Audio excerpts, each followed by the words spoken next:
or afternoon or early morning, depending on where you are in the world and joining us from today.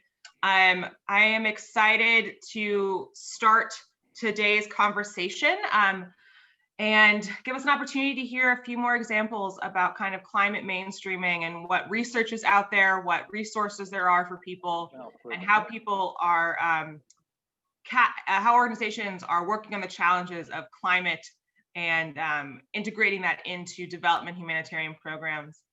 For those that I have not had an opportunity to meet yet, my name is Sarah Nitz-Nolan, and I am helping to facilitate Interaction's new climate mainstreaming working group and kind of line of work here at Interaction that is connected to our overall climate portfolio, where we're trying to really engage and push forward the Interaction community to think about climate and how it's integrated into programming, how it integrates into our advocacy work, and also our own environmental sustainability as a community here at Interaction. I'm joined by my colleague, Lindsay Doyle, that some of you might have met before, who is taking the lead on this effort. So if you have any questions after this event, please do not hesitate to reach out to either myself or Lindsay, and we're happy to kind of continue the conversation. Today's meeting is a continuation of part two of conversations that we're coordinating on what climate mainstreaming programming looks like in the field, what challenges organizations are finding, what opportunities they're finding as they're implementing programs.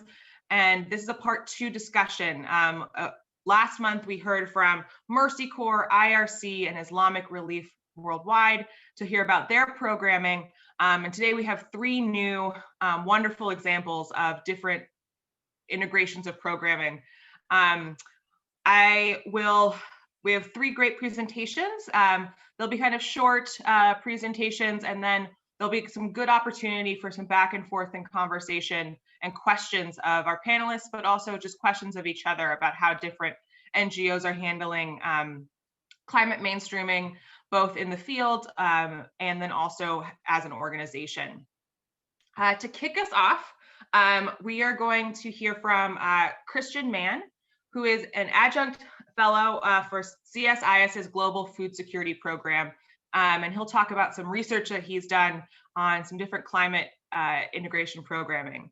Then we'll be followed by Tara Herrick, who's a senior market analyst officer with PATH. And then we will the final presentation will be from Sayeed, Mahmud, Riadh from Concern Worldwide in Bangladesh, who will talk about their programming and how they're integrating climate into their work there. So with that, I'm going to hand it over to Christian to start off the conversation. Thank you all for joining this morning. Great. Thank you, Sarah and Lindsay, for an opportunity to talk with this group, and good morning, afternoon, evening to everyone. I can't see you, but I can see your name, so it's great to see a sort of a diverse cross-section here. So I'm gonna send a link across about the program I'm gonna be talking about for the next 4 or 5 minutes. I suspect that most of you all are doing work on climate adaptation or climate issues related to resilience or disaster preparedness. So I'm not going to summarize this research as much as I am going to sort of reflect on it, because I think the link will sort of fill in some of the gaps. As you can see from the link, what this project is called is Regeneration, Nurturing Climate Resilience Around the World.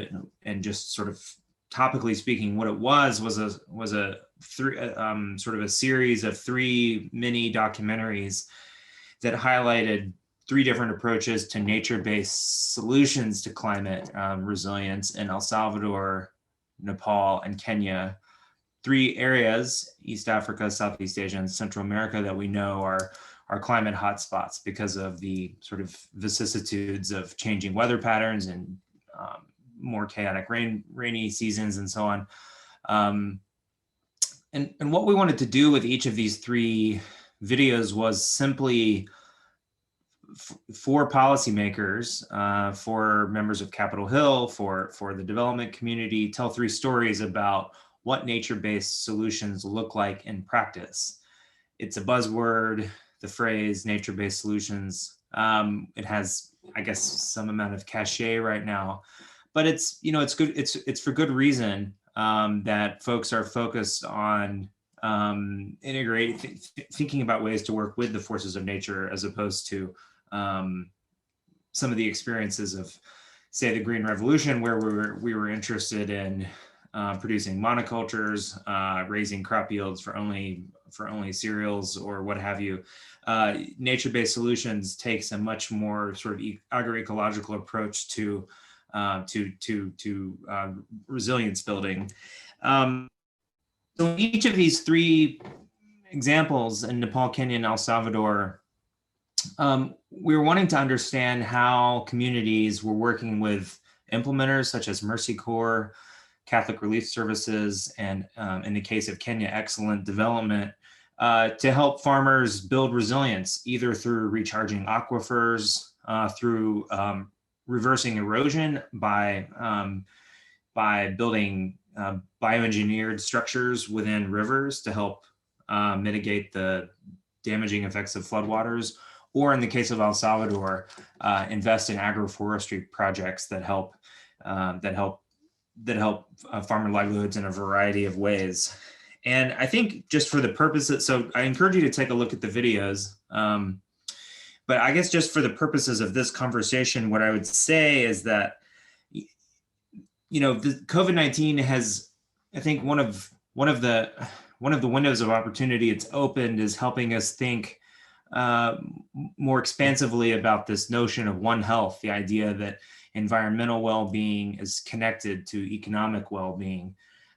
We saw that with the rise of zoonotic transmissions in the case of COVID-19. But I think that also is because of our experience with that, nature-based solutions could also be thought of in terms of that connection between ecological and human well-being, and we really think that the future of large-scale adaptation in the development community is going to look a lot like these projects, because by and large they're cheap, they're durable, they're not expensive to implement, they're not complicated, and they have the real potential to be adapted across wide swaths of geographies. So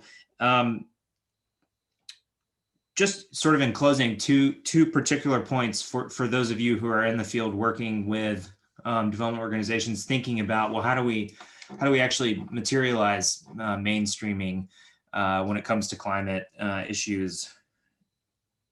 So maybe just two thoughts to wrap up here. The first is that I would encourage you to think outside the box when you're thinking about what organizations you partner with to help implement your programming. The organization that we worked with in Kenya was called Excellent Development, and they focus almost exclusively on building these structures called sand dams. They weren't on our radar, and I think they were. I don't get the sense that they're super well known internationally, but our impression is that they're doing really great work. And by talking with folks outside of the typical remit of development organizations, folks who are working more on grassroots conservation issues or sort of on single issues such as sand dams, partnering with folks who are already there, who have already been doing that sort of work, could be a nice way of incorporating environmental concerns such as those brought up by nature-based solutions into your programming. So think more broadly about who's already in the context where you work, and are there opportunities for unusual or maybe unorthodox partnerships as we try to make climate a broader part of our programming. And then secondly, I would just say, if you haven't already, broach the conversation with your funders. I think most funders now are already talking about these issues, but one of the funders so in El Salvador, the organization we were looking at, one of their funders is, to be honest, in a bit of a tricky place with their willingness to attribute some of these challenges to climate change. And I think there are some reasons for that. But my point is that I think the sooner we start these conversations about the need for climate mainstreaming with folks who are actually making the grants, the better. So anyways, I'll stop there. Happy to answer questions, but encourage you to take a look at the video series. Thanks. Thanks, Christian, for kicking us off on kind of that multi-country perspective. And we'll get back to you with a couple questions during the Q&A. I am now going to toss it over to Tara to continue the conversation. Great. I'm trying to screen share. It says I'm disabled. Can you allow me to?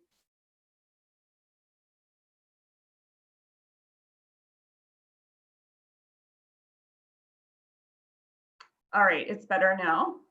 Okay.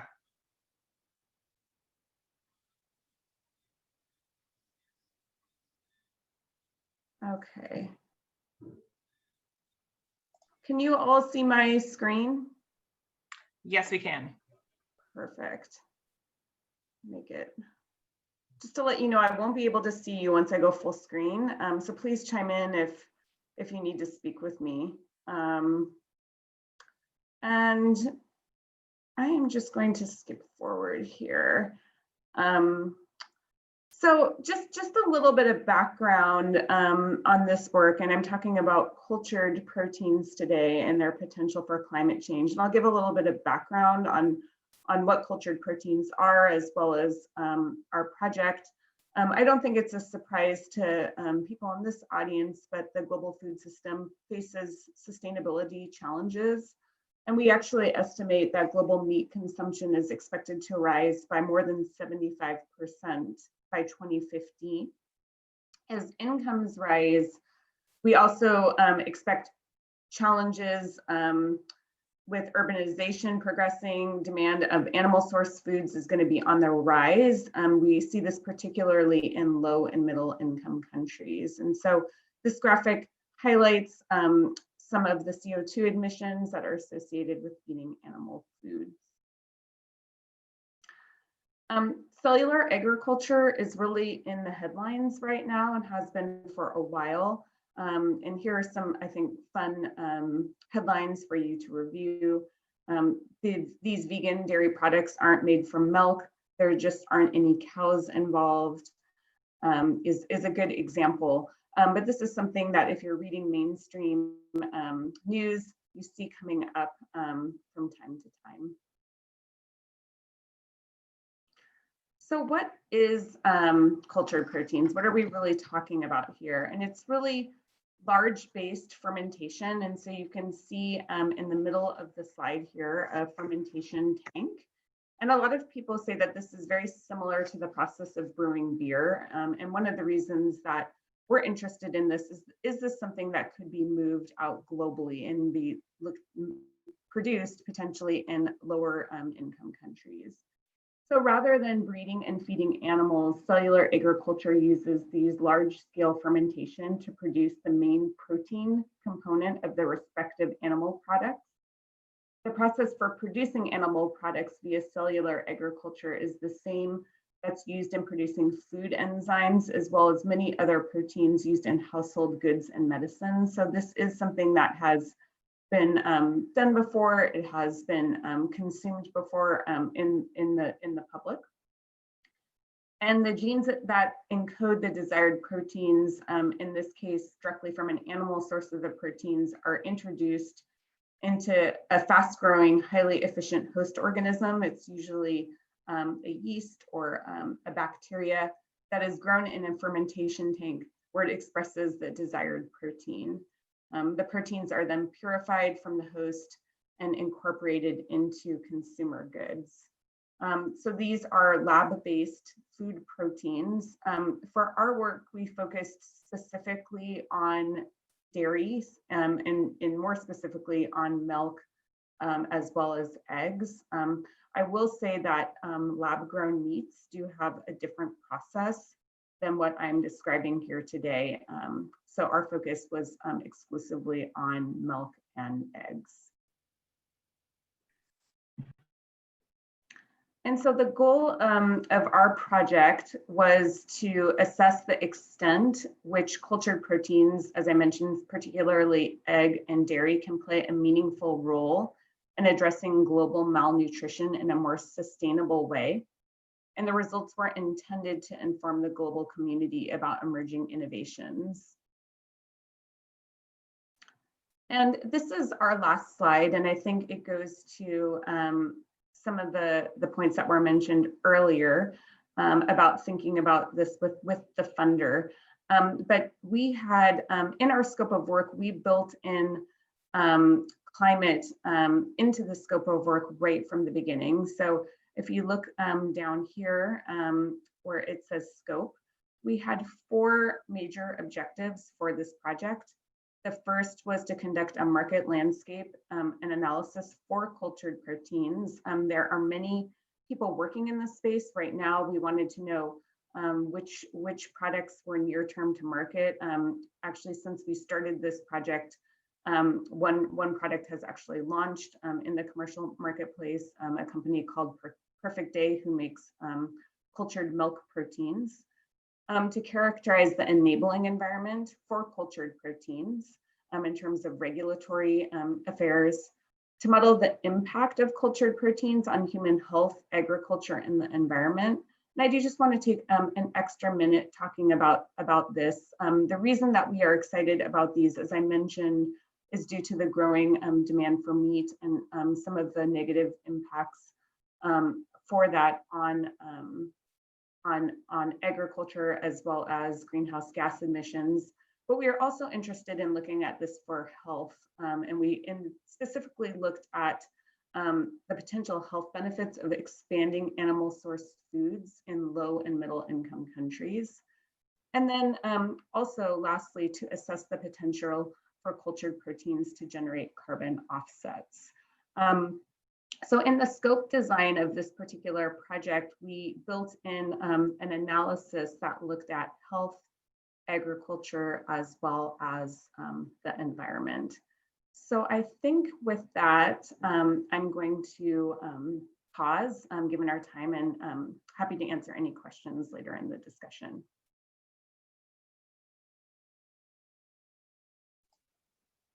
Thank you, Tara. I hadn't ever thought about kind of the cultivating proteins and how that can impact climate and kind of meat consumption moving forward. And it's really interesting that work that you guys are doing. We'll come back to questions, but I want to turn it to Riadh from Concern Worldwide in Bangladesh to close us out on our presentations. Okay.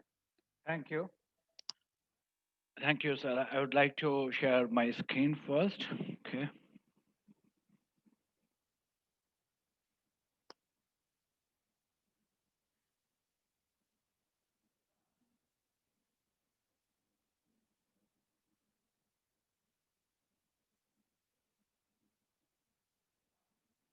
Can you see my screen?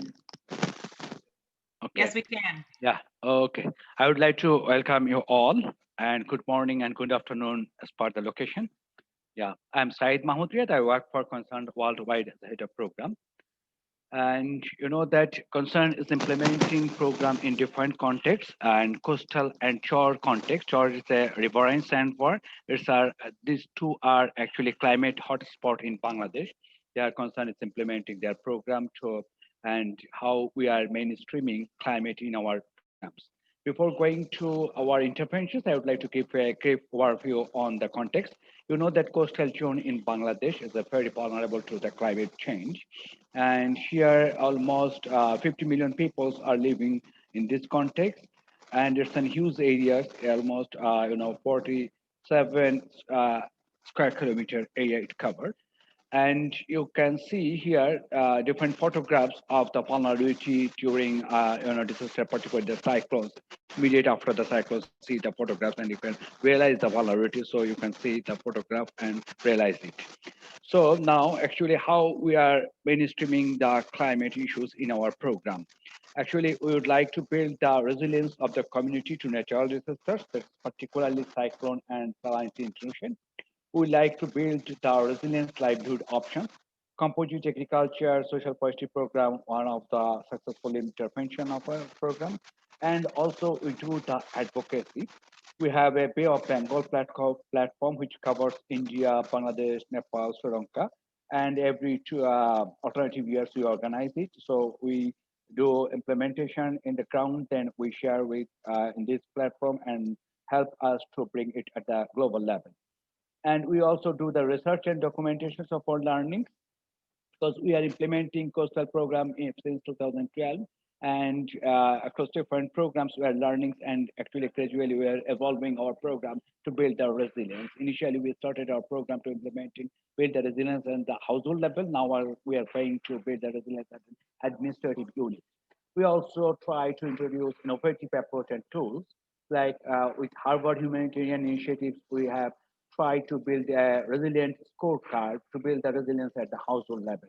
This is a kind of innovation or innovative practice or approach we are implementing in the coastal program. In the coastal program, actually, particularly we are focusing on the community. So how we are building the community resilience. We try to build the knowledge of the community on the resilience issues. We also develop that skill for their risk analysis, risk reduction planning. They know their vulnerabilities. They know how to plan to address those vulnerabilities. We also try to develop the leadership and also the volunteerism development is also very important for the sustainability of the intervention. We try to build different resilience livelihood options which are suitable for them. We nurture different self-help groups, try to build the social cohesiveness, and also they identify different issues to bargain with different local government institutions, government different line agencies to get the support to mainstream their agenda into their development plan. That's in kind of greater level advocacy from the local level to the national level. And also, we connect the community with the different service providers as they can get the support at the community level to build their resilience like agriculture input support, which is very important because these are very remote areas. And also, that we try to strengthen the responsibility and accountability of the local government and government line agencies, which is very important to build the resilience as a whole. And we call it strengthening the system. That's very important. And we do the practice in across our different programs, which is particularly the governance issue, which is very important. These are the strategies what we follow for implementing the program in the coastal context. And as you know that through the different implementing different programs, right now we are implementing a program. It's the Coastal Community Resilience Project. So it's to enhance the resilience of the most vulnerable communities. You can see the details of the project here. I'm not going due to the time shortage. I'm not going to this in details, but it's an evolved through different projects like Sundari, Puribarton, and different donors are supporting. EU supported the Sundari and Puribarton project. So we learned a lot and then gradually we are evolving our project and programs. You can see the different success interventions of our program. It's a composite agriculture model, which we are implementing to address the salinity in the coastal context. You can see here, to address the drinking water issues. So we are providing the rainwater harvesting system. They're using it, they're developing their, nutrition as well as, help them to get pure drinking water. And also you can see the social forestry program across the environment. So people are getting the employment, women groups are nurturing, you can see. So different success stories across the program. And also another vulnerable area is the Char program, where we're implementing the project Chickle Up supporting us. Actually, in the Char context, it's another climate hotspot, as I mentioned. It's an actually remote areas in riverine sandbars. It's an very vulnerable. 48% Char dwellers suffer from food insecurity, whereas in the mainstream, it's an only 27%. So it's higher there. So you can see the pictures where you will be able to realize the vulnerability. how people are struggling during the flood. Flood is one of the most devastating event in the Char context. How people are living, you can realize their life. And the salient feature is that when we are addressing the climate change issues, we have to consider the socioeconomic context of the people who are living in a vulnerable situation.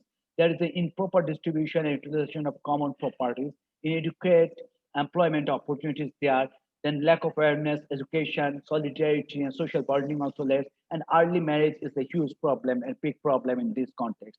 And because when you are working with the to build the resilience of the community, we address actually all the issues, which is very important. And how we're doing this, I would like to elaborate more.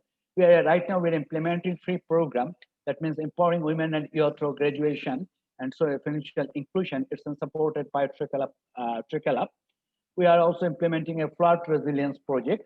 For the first project, we are trying an adaptive graduation approach. Why it is adaptive? Because it's not the traditional. Here, actually, GRR is inbuilt. Climate change issues are inbuilt.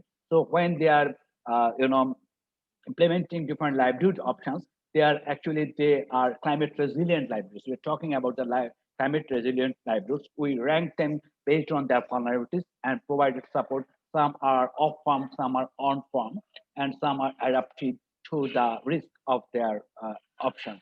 So this way we are addressing the livelihoods. We are implementing flood resilience project. We are trying an very unique tools. We call it flood resilience measurement tools.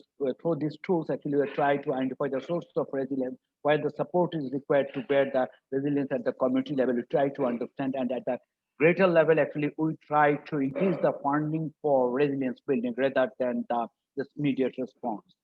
And we are implementing a project with support of SDC Alokito Char. It's a greater advocacy project. We always do the advocacy to make the policy change in favor of the climate change and resilience building. It's a part of our programming. And also recently we are implementing a project. We call it Supporting Fraud Forecast-Based Actions and Learning Bangladesh Shufal project. It's an 18-month project. It's implementing with the support of the EU. Here actually we try to forecast-based early action, which is very unique and innovative project where that based on different climate data, that before the flood event, people will be able to know, then take the preparation early action is required. So it's a new tools we're trying. So as I mentioned, that as our resilient building approach, we try all as innovation. So these are the projects we do some regular program, also do some implementing, try to implement different innovative tools in our program, which to address the climate change issues. These are the details of the program. You can see here. So in the Char program, how we are doing this? Actually, at the same way, actually, what we're doing in the coastal context to build the resilience of the community. Here, the flood is the main event. So we try to build the resilience to flood. We try to build the resilience livelihood options under graduation program. Advocacy to increase funding for resilience instead of the response. It's an actually we through creating evidence, we try to advocate in favor of the resilience and may try to mainstream in the planning process of the government, as well as we do the research and documentation of our learning. In the early empowering project, the particular project also we are trying, we will be conducting a research by December, try to find out how the graduation works in the context of climate change and what are the issues and how the challenges are could be addressed in the graduation approach. Then we try to, as I mentioned, innovative approach, that's FRMC, then forecast-based financing. These are the innovative approach we try to implement across our program. So this, in a nutshell, these are about our programming for the shore context and coastal context. One learning for us that means that we initiated that to build the resilience at the household level. Then we initiated to build the resilience at the community level. Now we realize that actually we have to build the resilience at an administrative unit like union or sub-district level. Why it is important? Because you can protect a household, you can build the resilience at the community level. But if there is an embankment to protect a community, if the embankment is not maintained properly, you cannot protect that community. Or if there's any water sources, you cannot. They need the support from greater support from the government. So you need to strengthen the system. Different line agencies are working. So you need to actually build the resilience of an administrative unit as a whole. So this is our learning actually. Not only you can work with the household level, but at the end, if you'd like to sustain the household or community level resilience, you need to work as an administrative unit. This is our learning from our through our program. That's all. If you have question, you can send the question by email ID here. Thank you, Sarah. Fantastic. Thank you so much. I really appreciate all those presentations. We're now headed into kind of our question and answer start of the program, and I'm going to kick us off with the first question that we actually had pre-submitted ahead of the conversation, just to have you talk a little bit about the tools that you use to assess impact of climate programming. Sayeed, you mentioned that you had a resilience scorecard that you guys used. If you could talk maybe a little bit about that scorecard, what that tool looks like, and then Tara, Christian, like if you guys have any tools that you guys use to assess impact as well. Yes, to build this tool, actually we followed the 5 capitals livelihood framework of the defeat. So it's not the framework what we used. It's the 5 capitals of the livelihood framework. So it's not the because for the resilience you have that that different frameworks are there.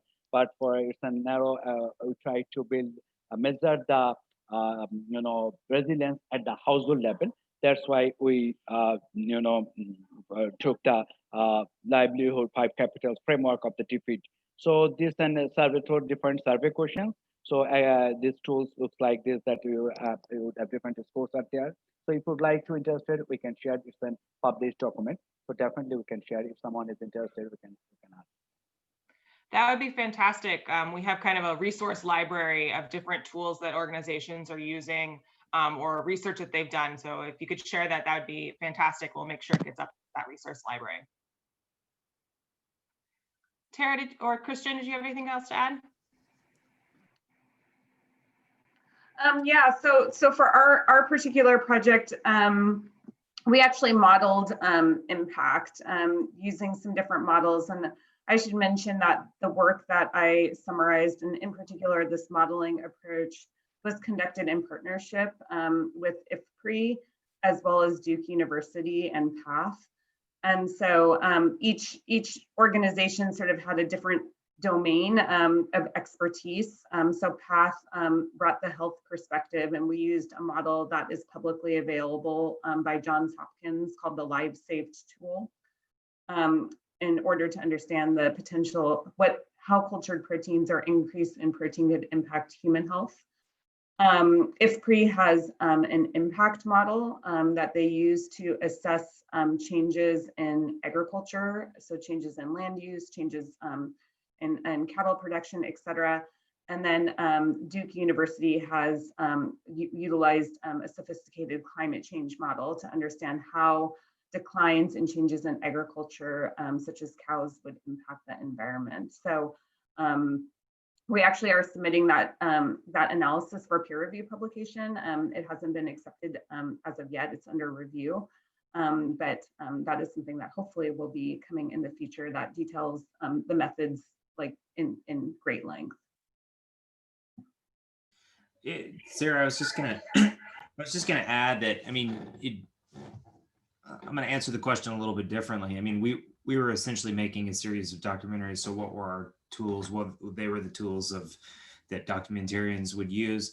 But I would just note, like listening to Sayeed's really good presentation, there's an abundance of highly technical ways to measure resilience and to at different scales, like Sayeed was talking about.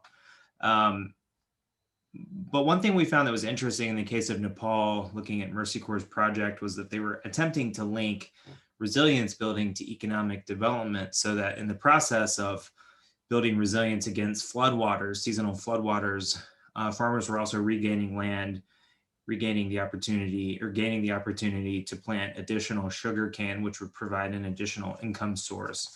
So I think from my perspective, sometimes the measurement community in the resilience space can be so highly technical that I wonder if sometimes it doesn't lose sight of broader measures of economic well-being. It's not to dismiss the technical conversations, because I think they're really important, but the one thing we liked about the Mercy Corps project is that it was saying, hey, is this helping farmers get ahead? Is it helping them provide food security for their families?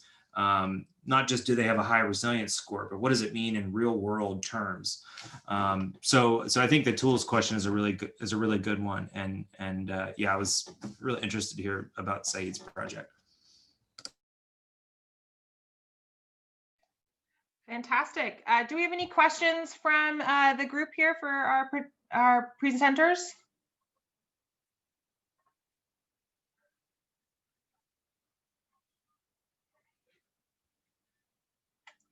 I have another one. If people are still compiling their thoughts.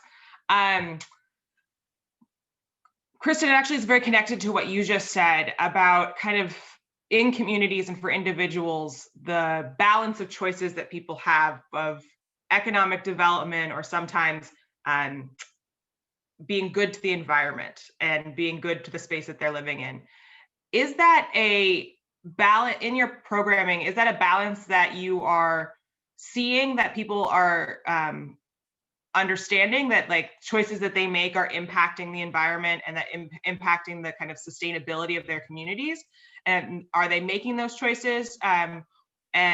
Or is it more of a, I'm focused on just advancing my community, my family, and environmental choices for me are secondary? Is that a question that makes sense? Yeah, Sarah, I would like to just add a few points here. Actually, when you are trying to build the resilience, first you should have to understand what are the problems actually the community facing in a disaster or in a situations or impact due to the impact of the climate change that need to be addressed first. Suppose in the coastal context, we have identified the sanitary intrusion is a big problem because people don't have the water to drink. So that need to be, and during the cyclones, they need to protect their livelihoods. That's also important.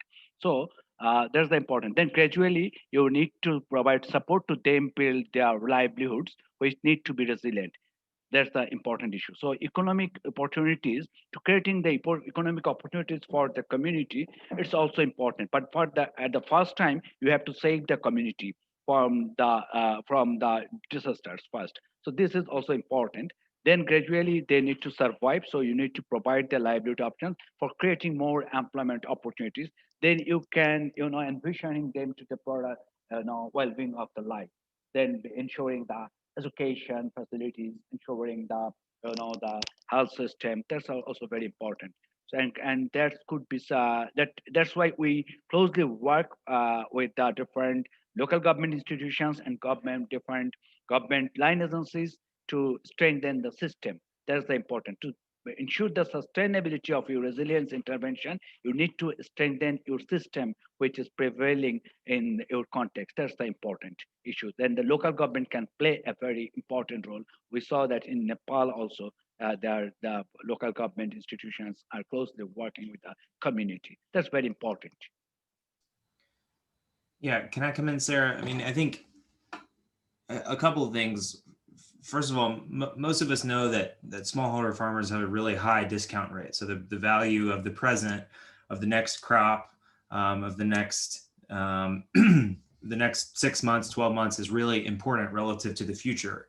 So it's intrinsically difficult to make investments in soil fertility or any sort of environmental service that doesn't have an immediate payoff simply because of being vulnerable.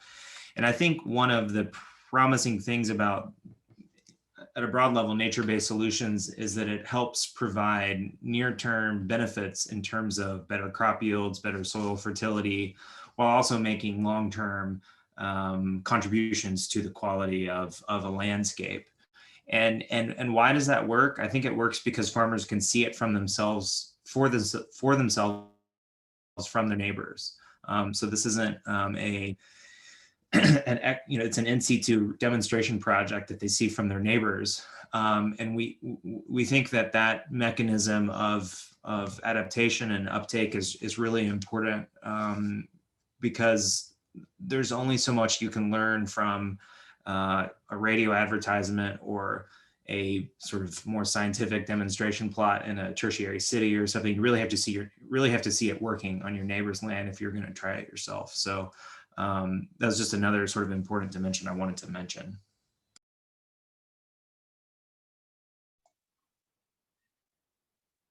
Thanks, Christian. Tara, anything else to add if we go to the next question? We didn't look at this directly, but it was something that was brought up to us by many of the stakeholders in terms of cultured proteins and what the impact of that would be on sort of local farmers and their communities. We were very interested in understanding the feasibility or probability of success of this novel technology actually working and being scaled in low and middle income countries. We heard a lot of experts in the field being very interested in this idea. I'm wondering if it could expand not only access to high quality proteins used in food, but also provide jobs and income. Where we were at in the project with this is trying to be aware of all of these different issues that Christian and Sayeed are mentioning as well. But given that this is a very upstream technology, trying to think those through as we think through how this might expand potentially globally. Great, thank you. And I see we have a question from Joe. Yes, hi there. Look, and thank you so much for these presentations, really interesting.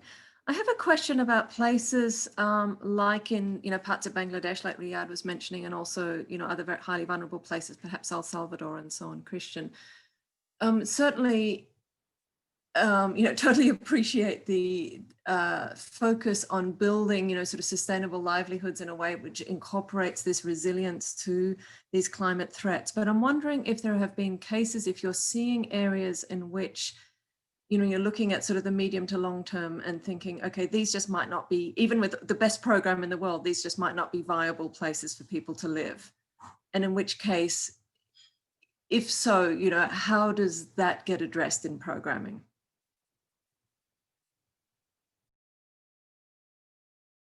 Yeah, thanks, Joe. That's a really good question. I think I would say that our perspective in the Global Food Security Program is that we don't view rural outmigration as an intrinsically negative thing. We view involuntary rural outmigration as an intrinsically negative thing. And we want to return to farmers the kind of capabilities and agency that lets them choose for themselves where they try to make a life, whether that's in cities or in another part of an agrarian society. Certainly there are some, more to your question, I mean, there's certainly landscapes where the extent of desertification or erosion or even political instability make those places untenable. And it's a good question. I mean, I think it's a question for funders. I think it's a question for implementers too, about making judgment calls about what's feasible within the scope of a project cycle. But I would just, again, to reiterate, I would say our focus is making sure that farmers can make that decision for themselves, whether than an external third party or an implementing agency deciding that this landscape or this place, it is viable and you should stay here. That's the kind of thing we want to emphasize less relative to focusing on the ability of farmers to decide for themselves. Hello, Sarah. Yeah, I would like to add some points to the Joe's question. Actually, when you are working with the graduation approach, and you know that under this graduation program, actually, you provide the livelihood options for the beneficiaries or project participants. Then actually, when our participant choose their livelihood options, they actually develop a business plan, and when they are developing the business plan, they're considering the vulnerability of their context, as well as they also rank based on the vulnerability, they rank their business plan. That means that medium, low, and high. Suppose a household located in the river bank is very susceptible to the river erosion, and in that case, actually, is not going for a kind of on-farm livelihood option. Definitely, he will go the off-farm livelihood option. So major categories that the on-farm one, more vulnerable, more risk are there. Also, these are the different techniques actually we use for building the resilience. I call it the resilience livelihood option. And sometimes we do the mitigation approach or mitigation when the disasters happen, how they protect their livelihood practices. That are actually inbuilt, and that skill was actually provided to the beneficiaries. And everyone actually received the disaster risk reductions and climate change issues. This knowledge base we have developed, regarding all social protection issues are there. And that for the graduation program also, when you are building the resilience, you need to provide for some households the social safety net support. That is also very important, because in the society you will not find all are not the same. So you have a strong social safety net program. And actually in our program, we also link them with the government social safety net programs. That's also very important.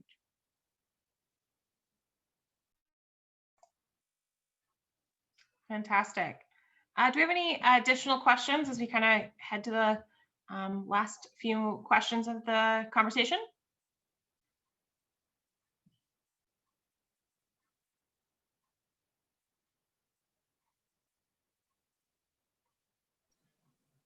No one has one. I can jump in, Sarah. Great. So this series, one of the themes that has kind of come up or emerged as an area of interest for members is around strategy and kind of thinking about how organizations are mainstreaming climate, both at the strategic level, also at the programmatic level. And so I'm curious, in each of your cases, was the genesis of the programs that you're running something that was that, top down, that kind of this organizational wide initiative to, or decision to focus on climate change? And if so, kind of how did that come about? Or was this more of a bottom up approach and something that organizations wanted to pilot and start to explore little by little, and then the lessons get kind of fed back up? I think anything you can say on how your programmatic work connects with the strategic level at your respective organizations would be really helpful. Thanks.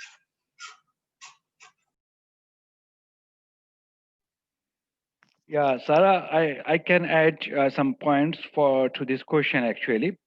Suppose in one of our program, that Floods Resilience Project, they are actually were using a tool, FRMC tools, which actually help us to design our program. That means that we identify the sources of resilience. Community actually work when in the design process. They identify their priorities, they identify their vision, how they would like to see their resilience. Then they actually contribute, and based on their feedback, and then we develop the program. So this is the new innovative approach to design a program. It's not a top-down approach. That's why we are using these tools first to get the community views and involve the community in the planning and designing of the program. Then we're going to total planning process will be evolved this way. So community is involved in the very early of the designing phase, and we use this is the kind of survey tool where community can contribute their findings or their observations or how they would like to see their resilience. I think that's a great question, Lindsay, and one that we think about a lot at PATH. PATH is a healthcare organization, and so putting in thinking around climate, agriculture is something that is newer to our organization, and I would say that this was a bottom-up approach. We were interested in understanding the role that proteins play in human growth and in development, but recognized with these novel technologies, there was a much broader potential benefit than just in the health space. So looking at this more broadly to include agricultural benefits and environmental benefits, as an organization, I know we were very excited about, but this is not something that is mainstream or done at our organization. And to be honest, I think funding for these cross-sectoral challenges is challenging. I think a lot of people are still looking at this in silos of health, as well as environment, and there's really a lot of interesting intersections between these as well. So we're hoping to continue to chip away at this and try and change that paradigm. Yeah, it's a good question. I agree. I mean, I guess I would say our project looked at these 3 different cases that were themselves in different turns or different levels of top down or bottom up. 2 of the projects were more traditional donor funded, implementer led sort of development projects. The third in Kenya had a more of a grassroots flavor to it, although it also had elements of being, I guess, top down in the sense that you asked the question. For our part at CSIS, our funding for this project was was generic, and we opted to try to make something like climate adaptation a part of the conversation at a think tank that's otherwise focused on national security, on foreign policy, and if there is a discussion about climate change, which there is, it's more focused on the energy sphere and on mitigation. So I would say we were opportunistic in the sense that we wanted to make adaptation a meaningful part of the sort of climate change part of the discussion at a place like CSIS. And that's not, so to answer your question from where we sit, it was neither top down nor bottom up, sort of somewhere in the middle. Thanks, all really helpful examples. Are there any last questions from the crew here that we have before we close out today's conversation?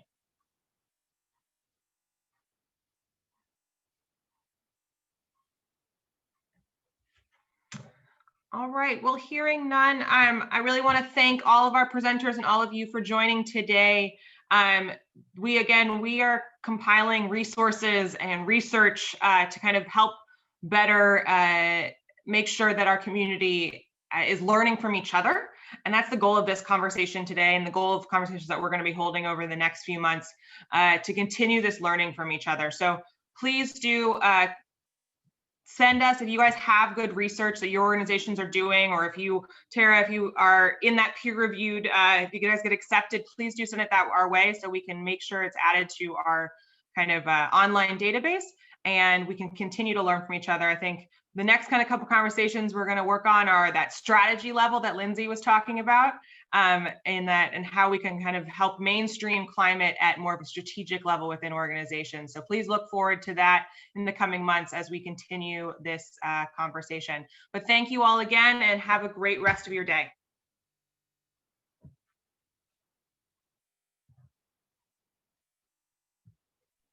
Thank you very much, Sarah, and everyone. Thank you. Nice to meet you. Yeah, nice to meet you too. Bye. Bye.